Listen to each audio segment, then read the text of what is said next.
믿음의 사람 아브라함도 하나님께서 약속한 자녀를 제때 얻지 못했을 때 그는 심각한 불안과 두려움에 빠지게 됩니다. 아브라함은 자기 집에서 길리운 다메섹 엘리에셀을 양자로 삼아야 되겠다고 하는 극히 인간적인 생각을 합니다. 믿음이 없을 때 사람은 인간적인 생각을 하게 됩니다. 인간적인 생각은 그럴듯한 생각입니다. 왜냐하면 우리의 이성에 맞는 생각이고 우리의 감정에 맞기 때문에 그렇습니다. 인간적인 생각을 하는 순간부터 그는 두려움과 불안에 빠지기 시작합니다. 바로 이 사람이 아브라함이었습니다. 하나님은 아브라함이 위기에 빠진 것을 알았습니다. 그리고 아브라함에게 나타납니다. 사랑하는 성도 여러분, 하나님은 여러분이 결정적인 위기에 빠질 때 외면하지 않고 나타나십니다. 하나님은 시간을 보고 계십니다. 아무 때나 나타나지는 않지만 그러나 결정적인 순간에는 여러분을 내게 나타나셔서 건져주시고 격려해 주시고 다시 궤도 수정하여 믿음의 길을 가도록 만들어 주십니다. 하나님은 아브라함에게 나타났습니다. 그리고 아브라함에게 두려워 말라, 나는 너의 방패요 너의 상급이라. 아브라함의 두려움을 아시고 불안을 아시고 다시 그를 일깨워서 믿음의 길을 계속 걸어갈 수 있도록 하나님은 격려하십니다. 하나님은 말씀만 하지 않았습니다. 그를 밖으로 데리고 나왔습니다. 그리고 하늘을 보게 했습니다. 무수히 쏟아지는 수많은 별들을 보면서 너는 하늘을 우러러 무뼈를 셀 수 있나 보라. 또 그에게 이르시되 내 자손이 이와 같이 많을 것이다 라고 하나님은 실제로 실물 교육을 해 주셨습니다. 그 순간 불안과 두려움, 회의와 갈등 속에 빠져 있었던 아브라함은 마음이 회복되기 시작을 했고 그는 다시 믿음의 눈을 갖기 시작을 했습니다. 하나님이 이처럼 나를 사랑하시고 나에게 친절과 호의를 베풀어 주시고 그렇게 기다려 주신다는 이 놀라운 사실 앞에 그는 감동하며 감격하며 다시 한번 회복되고 믿음을 갖기 시작을 합니다. 그리고 하나님의 약속의 말씀을 붙들기 시작을 합니다. 우리는 여기서 놀라운 믿음에 대한 새로운 정의 하나를 배우게 됩니다. 믿음이란 약속의 말씀을 계속 붙잡는 것이다. 믿음은 어떻게 시작됩니까? 말씀을 들음으로 시작됩니다. 믿음은 어떻게 싹이 납니까? 그 말씀에 순종함으로 싹이 납니다. 어떻게 믿음은 완성합니까? 그 약속의 말씀을 끝까지 붙들고 붙잡을 때 믿음은 완성되는 것이죠. 하나님께서는 아브라함의 믿음이 회복되시는 것을 보시고 너무나 기뻐했어요. 그리고 감동을 했습니다. 히브리서 11장 6절에 보면 이런 말씀이 있지요. 믿음이 없이는 하나님을 기쁘시게 못하나니 하나님께 나아가는 자는 반드시 그가 계신 것과 또한 그가 자기에게 상 주시는 이심을 믿어야 할지니라. 그렇습니다. 하나님을 기쁘게 하는 방법은 믿음입니다. 믿음을 가지고 나아가면 당신이 아무것도 없을지라도 행하는 것이 아무것도 없을지라도 하나님 그 믿음 하나 때문에 하나님은 기뻐하십니다. 아브라함이 다시 믿음을 회복하시는 것을 보시고 하나님께서 6절에서 이렇게 말씀하십니다. 아브라함이 여호와를 믿으니 여호와께서 이를 그의 의로 여기시고. 여러분, 아브라함의 위대한 영웅적인 행동이 하나님께 인정받은 것이 아닙니다. 아브라함이 하나님을 향하여 많은 일을 했기 때문에 하나님이 기뻐하시는 것이 아닙니다. 하나님이 기뻐하신 이유는 단 하나입니다. 여호와를 신뢰했기 때문입니다. 6절을 다시 보십시오. 한번 같이 읽겠습니다. 시작. 이를 믿으니 여호와께서 이를 그의 의로 여기시고 믿으니 그를 의로 여기셨다. 그렇습니다. 의로워지는 유일한 비결은 믿음입니다. 의인은 믿음으로 말미암아 살리라. 믿음으로 말미암아 우리는 하나님의 자녀가 되는 놀라운 진리가 여기서부터 시작되는 것입니다. 어린아이 같이 단순하게 하나님의 약속을 믿고 그를 바라볼 때 하나님은 영광을 받으시고 하나님에게는 기쁨이 충만하게 되는 것입니다. 그리고 우리를 인쳐주시고 축복해 주시고 너는 내 자녀라, 내가 너를 의롭다 칭할 것이다 라고 응답하십니다. 우리는 여기서 다시 한번 새로운 사실을 발견하게 됩니다. 그것은 믿음은 끝까지 약속의 말씀을 붙잡는 것이다.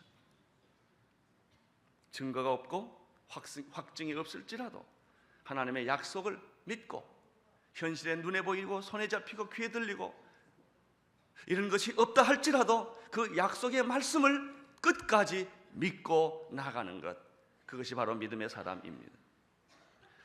하나님은 계속해서 이렇게 말씀하십니다. 하나님은 자신이 누구인가를 아브라함에게 계시하십니다. 7절입니다. 7절을 같이 보시겠습니다. 시작. 또 그에게 이르시되 나는 이 땅을 내게 주어 업을 삼게 하려고 너를 갈대아 우르에게서 이끌어낸 여호와라. 여러분, 인생의 참된 기초는 하나님이십니다. 인생의 시작도 하나님이십니다. 아브라함을 부르신 분도 하나님이십니다. 내가 너를 갈대아 우르에서 너를 불러낸 자가 나 여호와라 라고 말씀하셨습니다. 생각해 보십시오. 시작하신 분이 하나님이라면 끝도 하나님이 책임져 주실 것입니다. 그러나 오늘 우리는 8절에서 굉장히 놀라운 말씀, 좀 우리의 기대를 뛰어넘는 이 말씀이 하나 있다는 걸 보게 됩니다. 그것은 아브라함이 당돌하게 하나님께 증거를 요구하고 있습니다. 믿음이란 증거가 없을지라도 믿는 게 증거예요. 그런데 여기서는 아브라함은 증거를 요구하고 있다는 것입니다. 자, 8절을 보십시오. 시작. 그가 가로되 주 여호와여, 내가 이 땅을 업으로 삼은 줄을 무엇으로 알리까? 증거를 주십시오. 아주 아브라함이 하나님께 지금 아주 당돌하게 요구를 합니다. 하나님이 하늘의 별도 보여주시고 말씀도 주셨지만 현실적으로 내가 자식이 없지 않습니까? 자식을 준다면 증거를 주십시오. 우리는 여기서 믿음의 세계에 있어서 두 가지 사실을 또 하나 발견합니다. 믿음은 증거가 없을지라도 믿는 게 믿음이에요. 그러나 동시에 믿음에는 증거가 필요하다는 사실입니다. 그러면 여기서 말하는 증거는 무엇일까요? 표는 무엇일까요? 눈으로 보고 만질 수 있고 현실에 있는 그런 것을 증거라고 말할까요? 아니에요. 현실은 아기가 없어요. 그런데 아브라함은 하나님께 증거를 요구했어요. 하나님, 내가 이 땅을 기업으로 삼을 줄을 내가 어떤 증거로 어떤 것을 내가 알 수가 있겠습니까? 우리는 여기서 증거라고 다 증거가 아니고 하나님이 원하는 증거가 있다는 사실을 발견하게 됩니다. 그것은 물질적이고 외형적인 증거가 아니라는 것입니다. 하나님이 우리에게 주시려는 증거는 영적이고 내면적인 증거입니다. 아이는 없어요. 그러나 아이가 있을 것이라는 약속의 말씀이 증거예요. 영적인 증거는 두 가지입니다. 말씀입니다. 영적인 증거는 또 하나 있습니다. 성령의 내적 증거입니다. 여러분, 사람들이 왜 순교할까요? 증거가 있기 때문에 그래요. 하나님의 음성이 있었기 때문에, 환상이 있었기 때문에, 성령의 기름 부으심이 있었기 때문에 그는 두려워하지 않고 죽을 수 있는 거예요. 어떤 외적인 증거가 있었기 때문에 그가 순교하는 것은 아닙니다. 이것이 믿음의 증거입니다. 우리가 끝까지 주님 오실 때까지, 우리 인생이 끝날 때까지 내가 믿음의 길을 걸을 수 있는 것은 영적인 증거, 내면적인 증거가 있을 때 끝까지 가는 것입니다. 아브라함은 이 증거를 하나님께 요구한 거예요. 내가 무엇으로 알겠습니까? 하나님은 나에게 어떤 증거를 주시겠습니까? 현실적으로 아이는 없지 않습니까? 그렇습니다. 여러분, 외적인 증거, 물질적인 증거, 현실적인 증거가 아니라 눈에 보이지 않지만, 귀에 들리지 않지만, 믿음은 바라는 것들의 실상이요 보이지 않는 것이 증거라고 말한 것처럼 이런 내면적인 말씀의 증거, 성령의 증거, 이것이 오늘 우리에게 있을 때 우리는 세상의 어떤 환난도, 폭풍도, 위기도, 고난도, 역경도, 기다림도 다 이겨낼 수 있을 줄로 믿습니다. 나는 여러분들에게 이 내면적인 영적인 말씀의 증거, 성령의 기름 부으심이 여러분에게 나타나기를 축원합니다. 9절을 보십시오. 시작. 여호와께서 그에게 이르시되 나를 위하여 3년 된 암소와 3년 된 암염소와 3년 된 수양, 산비둘기와 집비둘기를 새끼를 취할지니라. 놀랍게 하나님은 아브라함의 이 요구에 응답하셨다는 사실입니다. 아브라함이 증거를 달라고 할 때 오케이, 내가 증거를 너에게 주겠다 하는 것입니다. 그 증거 얘기가 9절인데 그 형태가 아주 좀 특이합니다. 3년 된 암염소, 3년 된 수양, 산비둘기, 집비둘기 새끼를 취하라는 거예요. 이게 뭘까? 왜 하나님은 이런 방법을 통해서 아브라함과 계약을 하시려고 하시는 것일까? 증거를 주시려고 하시는 것일까? 여러분, 고대 계약법은 짐승을 죽여서 쪼개어 마주보게 한 다음에 그 사이를 왕래함으로 계약이 완성이 됩니다. 요즘 우리나라 같으면은 계약서를 쓰고 사인을 하고 공증을 하면 법적인 효력이 생기는데 그 당시에는 이런 방법을 택했던 것입니다. 짐승을 죽여서 가운데 쪼개서 양쪽에 놓고 두 사람이 거기를 왔다 갔다 하는 것입니다. 그러면 사인하는 것 같아요. 이 말은 무슨 뜻이냐면 내가 만약 계약을 위반했을 때는 이 짐승처럼 넌 죽게 될 것이다 라고 하는 것을 의미해요. 하나님이 이런 인간적인 계약법을 사용하시는 거예요. 10절에서 11절을 읽어주십시오. 시작. 아브라함이 그 모든 것을 통하여 그 중간에 쪼개고 쪼갠 것을 마주 대하여 놓고 그 새는 쪼개지 아니하였으며 솔개가 그 사체 위에 내릴 때는 아브라함을 쫓았더라. 3년 된 암염소, 수양, 산비둘기, 집비둘기, 새끼 이런 짐승이 다 동원된 걸 보면 여러 종류의 계약의 형태가 다 내포되는 것을 알 수가 있습니다. 10절에 보면 아브라함이 하나님이 제안한 방법에 대해서 순종했다는 사실을 알게 됩니다. 우리는 여기서 또 하나의 믿음에 대한 새로운 정의를 확인합니다. 믿음은 순종하는 것이다. 믿음은 하나님의 말씀으로 들음으로 시작되는 것이다. 그건 잉태하는 것이다. 그럼 믿음은 어떻게 싹이 나는가? 순종함으로 싹이 난다. 어떻게 완성되는가? 약속의 말씀을 끝까지 붙들므로 믿음은 완성되는 것이다.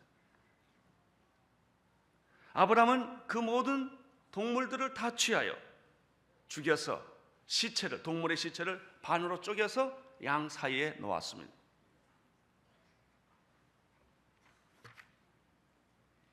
그런데 시체 냄새를 맡은 하늘의 솔개들이 그 시체를 먹으려고 하늘에서 빙빙 도는 것입니다. 아브라함은 아침부터 그 솔개와 싸우는 것입니다. 시체를 먹지 못하도록 싸우는 것입니다.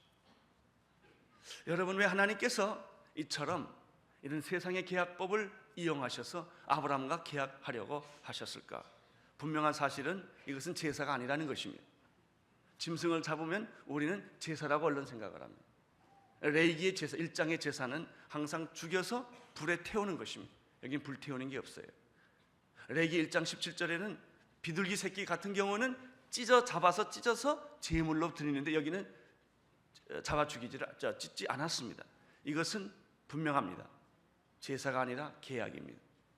하나님은 세상적인 이런 계약법을 통하여 아브라함에게 분명하고 확실하게 자기의 계약을, 내가 약속의 땅을 너에게 주겠다고 하는, 축복된 자녀를 너를 통하여 주시겠다고 하는 이 계약을 하나님은 하시기를 원하시는 것입니다. 아브라함은 필사적으로 시체를, 동물의 시체를 훔쳐가려는 이 솔개들과 하루 종일 싸우는 것입니다. 12절을 보십시오. 시작. 해질 때 아브라함이 깊이 잠든 중에 캄캄함이 임함으로 심히 두려워하더니, 해질 때까지입니다. 여러분, 동물을 죽여서 쪼개서 양쪽에 놨어요. 사람과 사람끼리 계약하면 쉬워요. 둘이 왔다 갔다 하면 되는데 하나님과 인간은 도대체 어떻게 계약하는 것일까? 아브라함은 이것이 알 수가 없어요. 아침부터 순종해서 이렇게 짐승을 잡아서 쪼개서 놨지만 하나님이 어떻게 오시는지를 알 수가 없는 거예요. 그는 하루 종일 기다렸어요. 해질 때까지 기다렸어요. 그는 그 시체를 놓고 어디를 가지를 못해요. 가는 순간에 솔개가 와서 시체를 가져가 버리면 계약이 안 되는 거예요. 그 자리를 비우면 하나님이 그때 올지 모르니까 그는 하루 종일 그 시체를, 짐승의 시체를 앞에서 서성거리는 거예요. 믿음이란 기다림이에요. 여러분, 우리가 왜 기다릴 수 있습니까? 믿기 때문입니다. 믿음이 없는 사람은 기다릴 수 없습니다. 믿음은 순종이에요. 믿음은 현실이 없다 할지라도 말씀을 붙잡는 게 믿음이에요. 그래서 믿음은 기다리는 거예요. 기다림이라는 과정을 통하지 않고 믿음이 생긴 사람은 한 사람도 없습니다. 약속의 말씀은 주어집니다. 그 약속의 말씀이 현실화되지 않습니다. 약속의 말씀과 현실 사이에는 벽이 있습니다. 그 사이를 연결하는 것이 믿음입니다. 그 사이를 연결하는 것이 기다림입니다. 의인은 믿음으로 말미암아 살리라는 말은 히브리서 10장에는 의인은 기다림으로 산다는 뜻으로 해석을 했습니다. 그렇습니다. 여러분, 사랑한다는 뜻은 무엇이겠습니까? 고린도전서 13장에 보면 사랑은 뭡니까? 오래 참는 거예요. 사랑한다고 하면서 오래 참지 않았다면 그건 가짜라는 거예요. 상대방의 실수, 허물, 만족하지 못하는 것, 신경질 나는 것, 이거를 참지 않는다면 당신의 사랑은 감정에 불과하다는 것입니다. 진짜 사랑은 참는 거예요. 진짜 믿음은 없을지라도 믿고 기다리는 거예요. 아브라함은 하루 종일 시체 앞에서 서성거리고 기다리고 있었습니다. 왜? 하나님께서 그렇게 하라고 하셨기 때문입니다. 그런데 12절에 해질 때 아브라함이 깊이 잠든 중에라는 표현이 나옵니다. 하루 종일 얼마나 피곤했겠어요. 떼약 붙여서 기다리다가 아마 지쳐서 잠깐 잠이 들었던 것 같습니다. 잠이 든 사이에 환상이 나타난 것입니다. 캄캄함이 그에게 엄습해 옵니다. 그는 두려움을 사로잡히게 됩니다. 그때 예언이 나옵니다. 어떤 예언이 나옵니까? 내 자손이 번성할 것이다. 그 자손은 이방인으로 팔려가게 될 것이다. 거기에서 당신은 종노릇하고 그 이방 나라에게 고통을 겪게 될 것이다. 그러나 4대째 되면 돌아오게 될 것이다. 이런 예언이 나타납니다. 13절에서 16절에 이 말씀이 있습니다. 13절에서 16절을 보시겠습니다. 시작. 여호와께서 아브라함에게 이르시되 너는 정령이 알라. 내 자손이 이방에서 객이 되어 그들을 섬기겠고 그들은 400년 동안 내 자손을 괴롭게 하리니 그 섬기는 나라를 내가 징치할 점이며 그 후에 내 자손이 큰 재물을 이끌고 나오는지라. 그는 장수하다가 평안히 조상에게로 돌아가 장사될 것이요 내 자손은 4대 만에 이 땅에 돌아오리니 이는 아모리 족속의 죄악이 아직 관영치 아니함이더라 하시니라. 여러분, 얼마나 이 말씀이 재밌어요. 지금 아기가 있어요, 없어요? 아기가 있어요, 없어요? 없지요. 없는데 하나님이 지금 계약도 하기 전인데 잠깐 잠든 사이에 이런 환상을 보여주신 거예요. 그것은 앞으로 내 자녀가 많이 생겨서 그 자녀가 애굽으로 팔려가게 될 것이다. 애굽에서 그들은 400년 동안 종살이하고 고통을 겪게 될 것이다. 하나님이 일어나서 이 애굽을 치시고 당신의 백성을 이끌고 다시 가나안 땅, 축복의 땅으로 돌아오게 될 것이다. 예언입니다. 얼마나 놀라운 예언입니다. 믿을 수 없는 예언이에요. 근데 사실처럼 아브라함에게 이게 보여진 거예요. 할렐루야.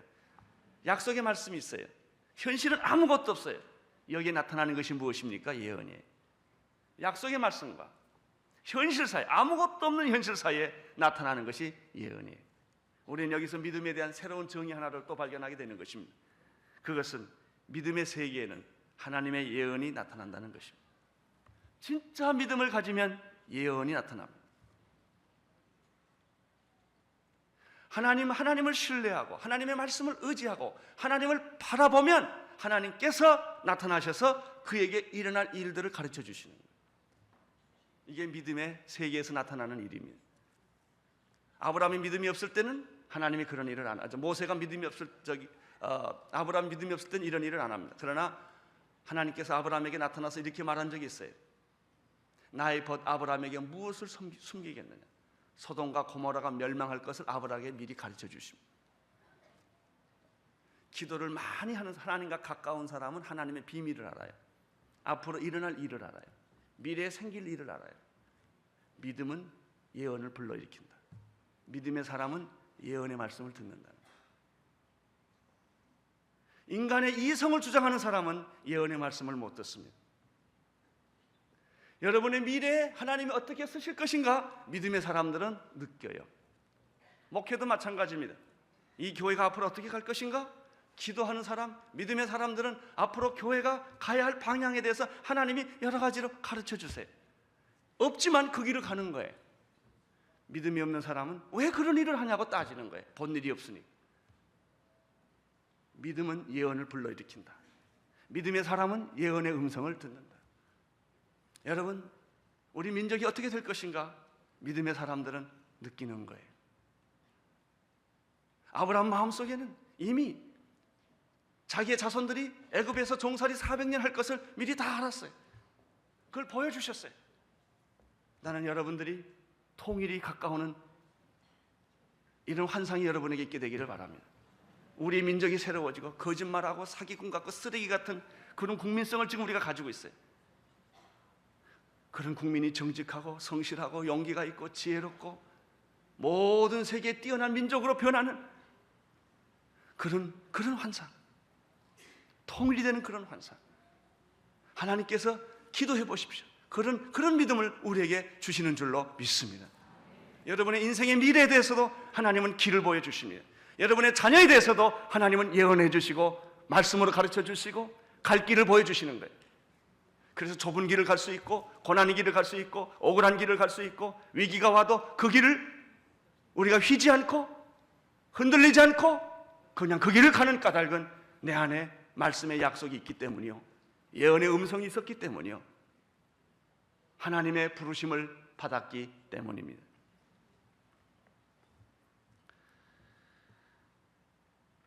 구약의 예언은 신약에 완성되었습니다. 예수님의 모든 예언과 성령님의 모든 예언은 계시록을 통하여 역사 미래에 완성될 것입니다. 주님은 다시 오실 것입니다. 우리 죽으면 천국 가게 될 것입니다. 사탄은 무너지게 될 것입니다. 이런 모든 성경의 예언들은 역사의 종말에 다 이루어지게 될 것입니다. 믿음을 가진 사람들은 천국이 있음을 믿습니다. 믿음을 가진 사람들은 예수님이 다시 오실 것을 믿습니다. 이런 예언이 내 마음속에서 이루어지기 시작하는 것입니다. 현실에는 아무것도 없다 할지라도 이 약속의 말씀을 붙잡는 순간에 하나님의 미래에 대한 예언과 축복의 약속들이 내 안에서 이루어지기 시작을 하는 것입니다. 17절을 보십시오. 17절 시작. 해가 져서 어두울 때 연기나는 풀무가 보이며 타는 횃불이 쪼갠 고기 사이로 지나가더라. 놀라운 일이 생겼습니다.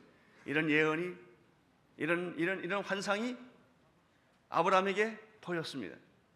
아브라함은 그 마음이 형용할 길이 없었습니다. 왜냐하면 그것은 자기의 경험의 세계나 이성의 세계나 세상에서 볼 수 없는 어떤 놀라운 미래의 사건이 그에게 보여졌기 때문입니다. 그때 불이 나타난 거예요. 여기 보십시오. 해가 져서 어두울 때 연기나는 풀무, 화덕 같은 게 나타난 거예요. 불을 담은 그릇이에요. 그 안에는 불이 타고 있는 거예요. 그것이 이렇게 보이더니 그 화덕 같은 풀무 같은 데서 불이 툭 튀어나온 거예요. 그게 무슨 불이냐면 타는 횃불이에요. 그냥 불이 아니에요. 토치예요. 횃불이에요.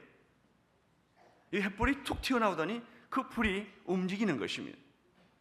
그 쪼갠 고기, 시체가 된 이 고기 사이에, 동물의 이 시체 사이에 이 불이 지나가는 것입니다. 얼마나 놀랐겠습니까? 이것이 하나님의 사인법이에요. 하나님의 사인은 불로 하는 것입니다. 그 연기나는 타는 풀무 속에서 불이 튀어나와서 하나님께서 인치시는 거예요. 도장 치시고 사인하시고 하나님이 계약하시는 거예요. 불, 이것은 석탄불이나 나무불이나 휘발유 타는 불이 아니에요. 하나님의 불이에요. 하나님의 불이란 하나님의 임재를 말해요. 하나님의 임재란 하나님의 영광을 의미하는 것입니다. 지금 하나님의 임재가 나타났습니다. 하나님의 불이 나타났습니다. 그리고 그 계약법에 의해서 쪼갠 고개 사이로 이 불이 지나가고 있는 것입니다. 이 불을 본 사람이 모세였습니다. 출애굽기 3장 2절에서 6절에 보면은 모세가 40년 동안 광야에 방향하다가 어느 날 호렙산에 올라가게 됩니다. 올라가다 그는 올라가는 중턱에서 떨기나무 불꽃을 발견하게 됩니다. 근데 이 불꽃은 놀라운 불꽃입니다. 이 떨기나무 불꽃에 두 가지 특징이 있습니다. 첫째는 불이 사라지지 않는다는 것입니다. 보통 불은 잘 피다가 사라지게 됩니다. 연료가 끊어지면 사라지게 되는 것입니다. 하나님의 불은 사라지는 법이 없습니다. 또 하나 있습니다. 불은 붙었는데 떨기나무가 타지 않았다는 것입니다. 이 불 속에는 하나님의 사자가 있었습니다. 모세는 그 불 속에 접근을 했습니다. 하나님의 음성이 들렸습니다. 모세야 모세야 더 이상 오지 마라. 이것은 거룩한 것이니 네 발에서 신을 벗으라. 드디어 첫 번째 불로 임하시는 하나님을 모세는 대면하기 시작을 합니다. 불로 임하시는 하나님은 말씀하시는 하나님이셨습니다. 출애굽기 13장 21절에서 또 한 번 모세는 불을 경험합니다. 이스라엘 백성들을 이끌고 바로의 손에서 탈출했을 때 이스라엘 백성들을 이끌어갔던 것은 구름기둥과 불기둥이었습니다. 낮에는 구름기둥, 밤에는 불기둥으로 그들은 인도함을 받았습니다. 그 불기둥에 대해서 출애굽기 19장 18절에서 이렇게 묘사를 하고 있습니다. 그 불기둥이 그들의 길을 비추어 주었다라고 말합니다. 얼마나 놀라운 일입니까? 그는 하나님의 불을 또 거기서 목격을 한 것입니다. 출애굽기 19장 18절에 보면은 모세가 산에 올라가서 십계명을 받을 때 이 불을 봅니다. 여호와께서 불 가운데서 거기에 강림하심이라. 그 연기가 옹기좀 연기 같고 떠오르는 연기같이 떠오르고 온 산이 크게 진동하더라 이렇게 되어 있습니다. 모세가 십계명을 받으려고 하나님을 만날 때 불이 떨어지는 걸 보았습니다. 연기가 나는 것을 보았습니다. 산이 진동하는 것을 보았습니다.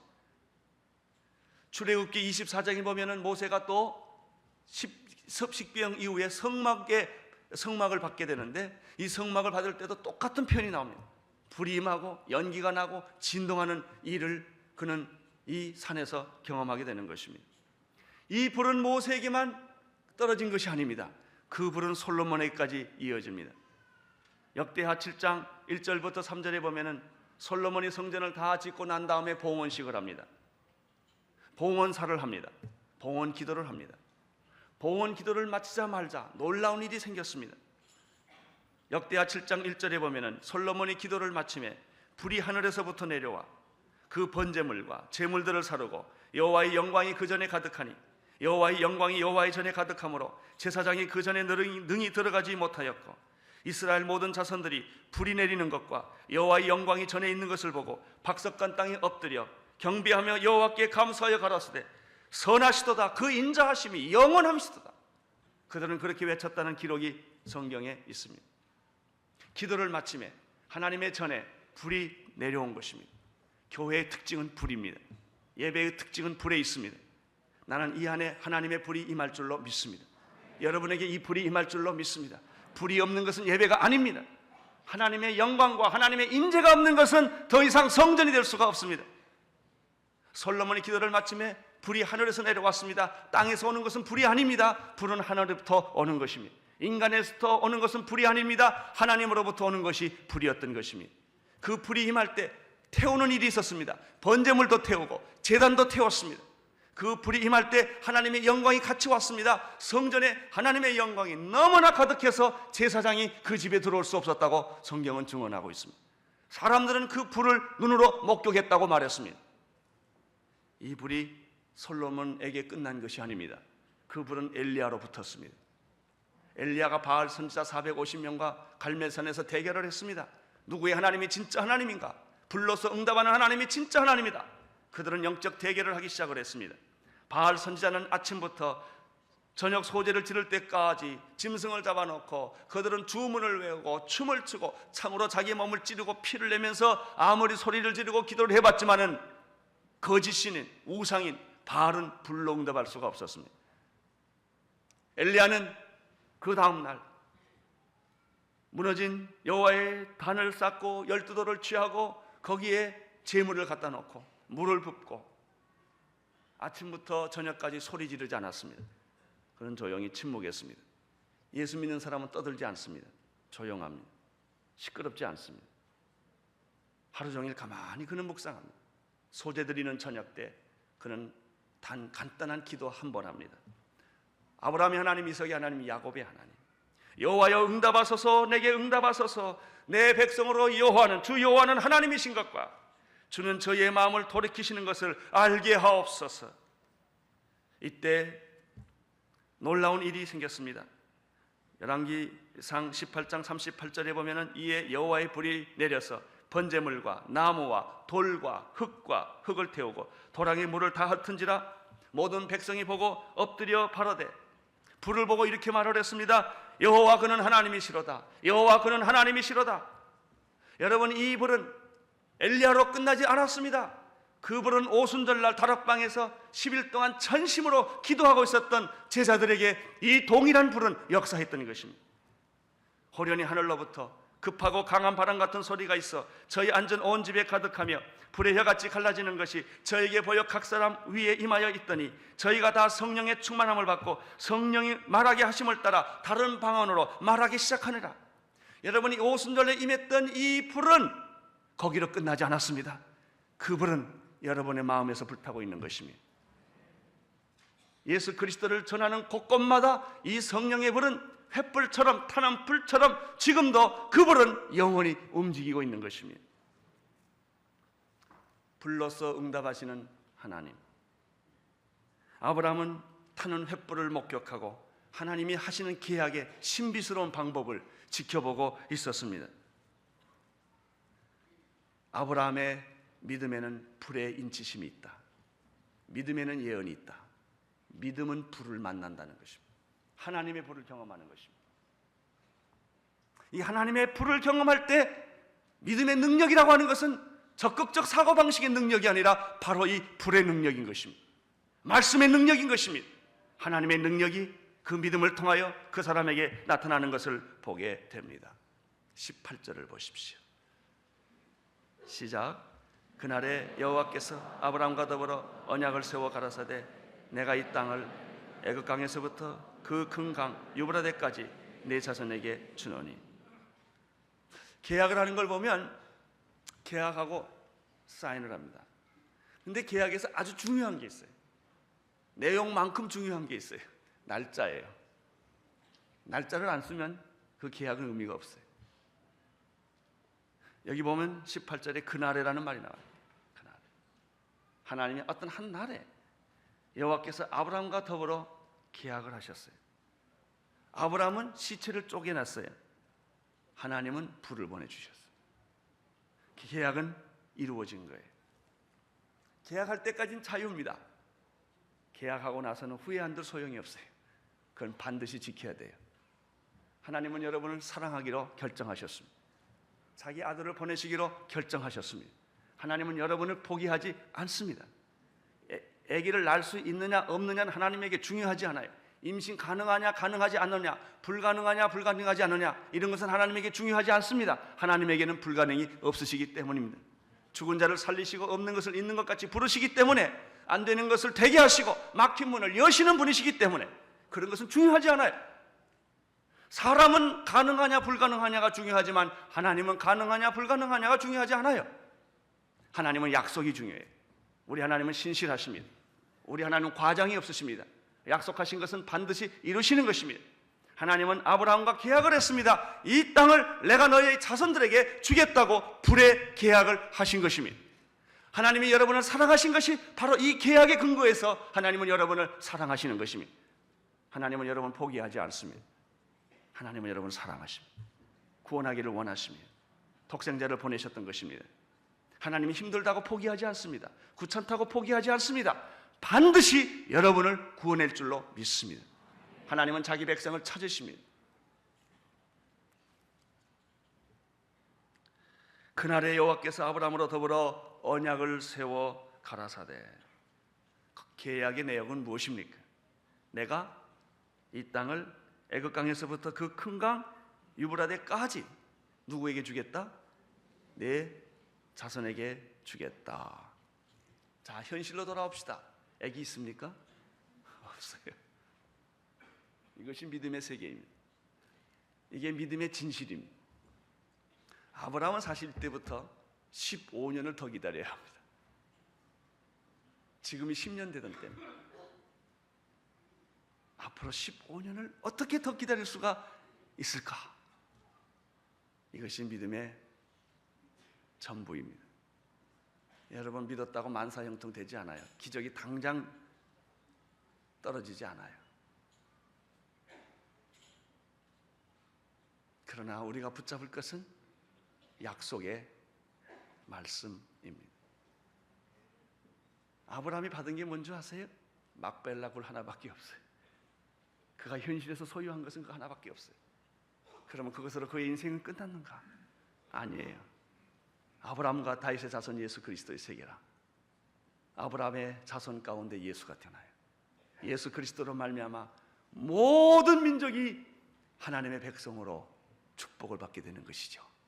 내 자손이 하늘의 별처럼 바다의 모래알처럼 이렇게 많아지리라. 구원받은 백성들이 많아지리라. 아브라함의 자손이란 것은 곧 유대인들만 의미하지 않아요. 예수 그리스도 안에서 구원받은 모든 사람들을 부르시는 하나님의 그 놀라운 섭리가 바로 아브라함으로부터 시작되었다는 것이죠. 19절에서 21절까지 읽으십시오. 시작.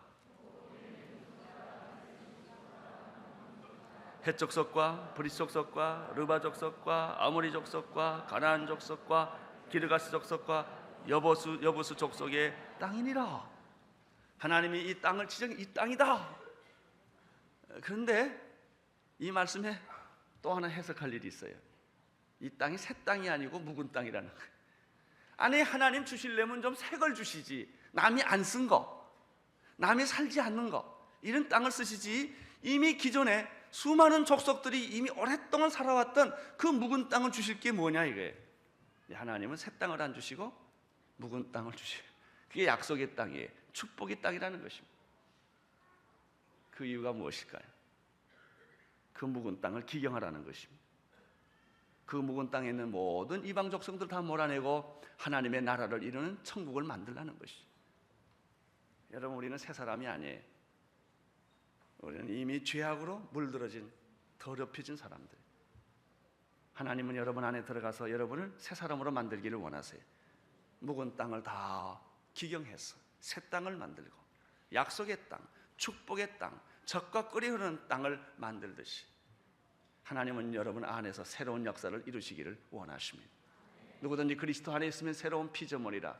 이전 것은 지나갔으니 보라 새 것이 되었도다. 할렐루야. 믿음은 약속의 말씀을 붙잡는 것입니다. 믿음은 영적 증거를 갖는 것입니다. 믿음은 예언을 불러일으키는 것입니다. 믿음은 땅을 소유하게 되는 것입니다. 사랑하는 성도 여러분, 예수 그리스도를 바라보십시오. 그 안에 모든 비밀이 다 있습니다. 그 안에 축복의 비밀이 다 있습니다. 아브라함의 축복의 비밀은 예수 그리스도 안에서 완성이 됩니다. 기도하겠습니다. 하나님 아버지, 우리 사랑하는 믿음의 형제 자매님들이 하나님이 디자인하시고 하나님이 원하시고 하나님이 바라시던 그리스도 안에 이 믿음의 비밀을 저들이 발견하게 하여 주옵소서. 예수님 이름으로 기도드립니다.